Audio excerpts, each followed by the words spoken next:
तो welcome back friends. आज की वीडियो में हम करने जा रहे हैं टॉप एंशियंट हिस्ट्री एमसीक्यूज़। मतलब जो हमारे प्राचीन भारत के कुछ इतिहास की जो कुछ इम्पॉर्टेंट बातें हैं, कुछ इम्पॉर्टेंट क्वेश्चंस हैं, वो इस वीडियो में हम डिस्कस करेंगे। ये जो क्वेश्चन हम वीडियो में डिस्कस करने वाले हैं, ये हमने सारे के सारे क्वेश्चन इम्पॉर्टेंट और सिलेक्टेड क्वेश्चन ही लिए हैं जो कि आपके एग्ज़ाम ओरिएंटेड ही हैं, मतलब एग्ज़ाम बेस्ड ही हैं। ये सभी जो क्वेश्चंस हैं ये किसी न किसी एग्ज़ाम में पूछे गए हैं। तो चलिए शुरू करते हैं आज की वीडियो। चलिए देखते हैं हमारा फर्स्ट क्वेश्चन क्या है। तो जो फर्स्ट क्वेश्चन है हमारा आज का वो है, which of the following was the most powerful and aggressive ruler of Haryanka dynasty. मतलब जो हरियांका वंश था, हरियांका डायनेस्टी थी, उसका मोस्ट पावरफुल और अग्रेसिव जो रूलर था वो कौन था। तो जो ये चार आपको ऑप्शन दिए हैं, इसमें से करेक्ट आंसर जो आपका हो जाएगा वो है ऑप्शन बी।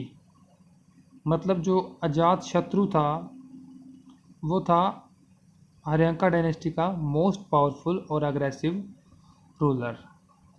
तो अजातशत्रु के बारे में कुछ फैक्ट जानते हैं। चलिए, Ajatashatru the son of Bimbisara, he is believed to have killed his father and seize the throne. तो जो अजातशत्रु था वो बिम्बिसार का लड़का था और उसने अपने ही पिता की हत्या की थी और जो थ्रोन थी, जो राज था, वो हथिया लिया था। चलिए नेक्स्ट क्वेश्चन देखते हैं। नेक्स्ट क्वेश्चन है, who was the father of Bindusara. तो जो बिंदुसारा रूलर था उसके पिता का नाम बताना है हमने। तो ये जो आपके पास चार ऑप्शन दिए हैं, इसमें से जो करेक्ट आंसर है वो है ऑप्शन ए। चंद्रगुप्त मौर्य जो थे वो बिंदुसारा के पिता थे। तो देखिए इसके बारे में कुछ फैक्ट देखते हैं। He was the son of Chandragupta Maurya, the founder of Mauryan dynasty. तो जो हमारा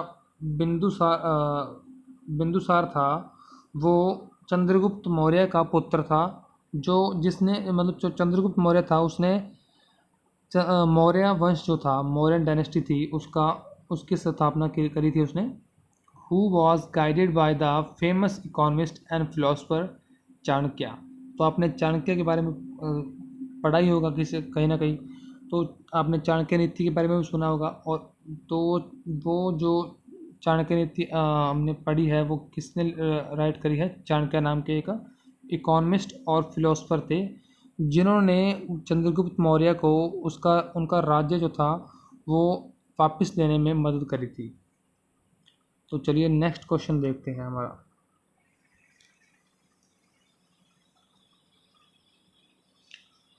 तो जो थर्ड क्वेश्चन है वो है, when did the war of Sindh take place. तो जो सिंध का युद्ध कब हुआ, मतलब सिंध जो था उसका युद्ध कब हुआ था, सिंध में युद्ध हुआ था जो। तो जो आपको ये चार ऑप्शन दिए हैं, इसमें से ऑप्शन बी जो है वो है राइट आंसर। तो 712 एडी में सिंध का युद्ध हुआ था। इसके बारे में कुछ फैक्ट देखते हैं। The battle of Sindh took place in 712 BC। Sorry, यहाँ पे BC लिखा है तो वहाँ पे AD आएगा। Between Raja Dahir and Mohammad Qasim. तो मोहम्मद कासिम और राजा दाहिर के बीच में बैटल ऑफ सिंध हुई थी। सिंध का जो युद्ध था वो राजा दाहिर और मोहम्मद कासिम के बीच में लड़ा गया था।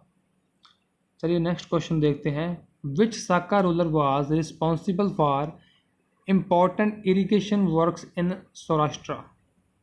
तो जो साका का कौन सा, मतलब साका जो डायनेस्टी थी उसका कौन सा रूलर था जिसने मतलब इम्पोर्टेंट था इरिगेशन के लिए, सिंचाई के जो काम हुए थे सौराष्ट्र में, उसमें उसकी मुख्य भूमिका थी। तो वो कौन था।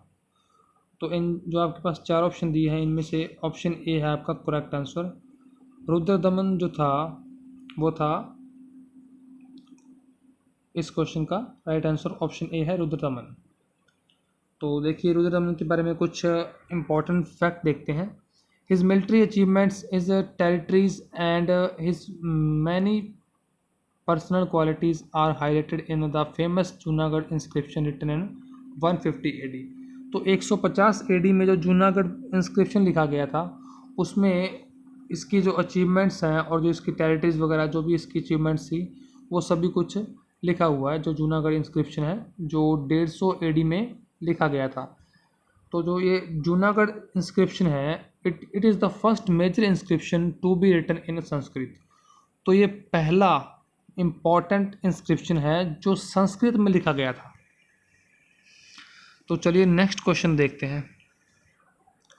फिफ्थ क्वेश्चन है the last ruler of Mauryan dynasty who was assassinated bye Pushyamitra Shunga his commander in chief was. तो मौर्यन डायनेस्टी का वो लास्ट रूलर कौन सा था जो पुष्यमित्र शुंगा के द्वारा मारा गया था, जो कि उसका कमांडर इन चीफ था। तो इसका जो राइट आंसर है वो है ऑप्शन सी, बृहद्रथ जो था, बृहद्रथ वो था मौर्यन डायनेस्टी का लास्ट रूलर और इसे पुष्यमित्र शुंगा द्वारा मारा गया था।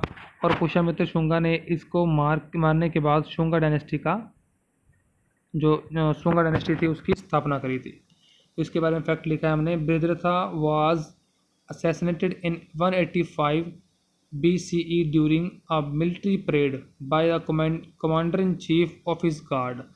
तो जो कमांडर इन चीफ था मतलब कि ब्राह्मण जनरल था जो पुष्यमित्र शुंगा, उसके द्वारा बृहद्रथ को मारा गया था। Who then took over the throne and established the Shunga dynasty. तो उसने जो उसका राज्य था वो हथिया लिया और शुंगा डायनेस्टी की स्थापना करी। चलिए नेक्स्ट क्वेश्चन देखते हैं। नेक्स्ट जो क्वेश्चन है हमारे पास सिक्स्थ क्वेश्चन वो है Fahien came to India during whose reign. तो जो फाहियान तो जो यात्री था वो किसके समय काल में आया था, किसके कार्यकाल में आया था। तो आपके पास जो ये चार ऑप्शन है इसमें से ऑप्शन डी है चंद्रगुप्त टू। जो चंद्रगुप्त सेकंड था उसके समय में आया था फाहियान। फाहियान कौन था? Fahien was a Chinese pilgrim who visited India during the reason of Chandragupta second. तो ये चाइनीज पिलग्रिम था। पिलग्रिम का मतलब होता है जो मतलब कि यात्रा करते हैं एक स्थान से दूसरे स्थान पर तक, मतलब कि जो धार्मिक यात्राएं करते हैं। तो फाहियान वो चाइनीज पिलग्रिम थे who visited India during the reason of Chandragupta second. तो नेक्स्ट क्वेश्चन है हु ऑथर्ड अष्ट अध्याय। तो अष्ट अध्याय किसके द्वारा लिखा गया था? जो आपके पास चार ऑप्शन है इसमें से ऑप्शन बी है राइट आंसर। जो पाणिनि था उनके द्वारा लिखा गया था अष्ट अध्याय। नेक्स्ट क्वेश्चन है हमारे पास who among the following had written Rajavali Pataka. तो राजावली पताका जो थी वो किसके द्वारा लिखी गई थी? ये जो राइटिंग्स हैं, कुछ बुक्स वगैरह होती हैं, कुछ राइटिंग्स वगैरह होती हैं, इन पे क्वेश्चन आ जाया करता है। तो आप ध्यान से इन क्वेश्चन को रीड करिए और अपने माइंड में ग्रैस्प करने की कोशिश करिए। तो जो राजवली पताका था वो किसके द्वारा लिखा गया था? तो ऑप्शन डी है पंडित प्रजाभाटा। तो जो पंडित प्रजाभाटा था उनके द्वारा लिखी गई थी राजवली पताका। नेक्स्ट क्वेश्चन है which of the following was the author of Siyuki. तो सी यू की जो बुक वगैरह जो भी उनकी मैगजीन वगैरह थी वो किसके द्वारा लिखी गई थी? तो इनका इन चार ऑप्शन में जो करेक्ट आंसर है वो है ऑप्शन बी हजून तसांग। तो हजून तसांग जो थे उनके द्वारा लिखी गई थी सी यू की। ये भी चाइनीज़ पिलग्रिम थे। देखिए लिखा है यहाँ पे सी यू की was written by Chinese pilgrim monk and scholar Hyun Tsang Jiang. तो जो ये सी यू की थी जो बुक वगैरह थी जो इनकी वो चाइनीज़ पिलग्रिम के जो मॉन्क थे, मॉन्क मतलब जो साधु संत वगैरह होते हैं वो थे ह्यून त्सांग, उनके द्वारा लिखी गई थी। He resided in India for 17 years in search of Buddhist texts. तो जो बुद्धा के जो टेक्स्ट थे, बुद्धा के जो लिखे हुए मतलब कि जो फैक्ट्स थे उनको उनकी खोज में जो ये ह्यून त्सांग थे, इन्होंने 17 साल इंडिया में बिताए थे। He visited Kannauj during the period of Harshavardhana. तो हर्षवर्धन के कार्यकाल में ये कन्नौज में भी गए थे, जो ह्यून त्सांग थे। चलिए नेक्स्ट क्वेश्चन देखते हैं। नेक्स्ट क्वेश्चन है 10th क्वेश्चन, जो इस वीडियो का लास्ट क्वेश्चन है। अगर आपको ये वीडियो पसंद आएगी तो हम इसको जितनी ज़्यादा सपोर्ट मिली तो हम इसका सेकंड पार्ट भी लेके आएंगे। नेक्स्ट क्वेश्चन है which Chinese traveller came in India during the reason of Harshavardhana. तो अभी हमने पीछे जो क्वेश्चन किया है उसमें हमने किया ही है कि हर्षवर्धन के रीजन में कौन आया था, कौन सा जो ट्रैवलर था, यात्री था, वो कौन था। तो ऑप्शन डी है ह्यून त्सांग। हमने पीछे अभी क्वेश्चन में किया है, ये चाइनीज़ पिलग्रिम थे। नेक्स्ट जो क्वेश्चन है ये आपके लिए क्वेश्चन है। इस क्वेश्चन का आंसर आपने कमेंट बॉक्स में करना है। Which among the following river is most described in Rigveda. तो ऋग्वेदा में सबसे ज़्यादा किस रिवर की मतलब किस रिवर के बारे में लिखा गया है, किस नदी के बारे में लिखा गया है। ऑप्शन है सिंधु, चनाब, सरस्वती या फिर गंगा। इन चारों रिवर्स में से ऋग्वेदा में सबसे ज़्यादा किस रिवर के बारे में लिखा गया है, ये आपने कमेंट बॉक्स में आंसर देना है इस क्वेश्चन का। तो आज की वीडियो में इतना ही। होपफुली आपको वीडियो अच्छी लगी होगी। अगर आपको हमारा कंटेंट अच्छा लग रहा है तो प्लीज़ हमारे चैनल को सब्सक्राइब करें और हमें जितना हो सकता है सपोर्ट करें। Thank you friends.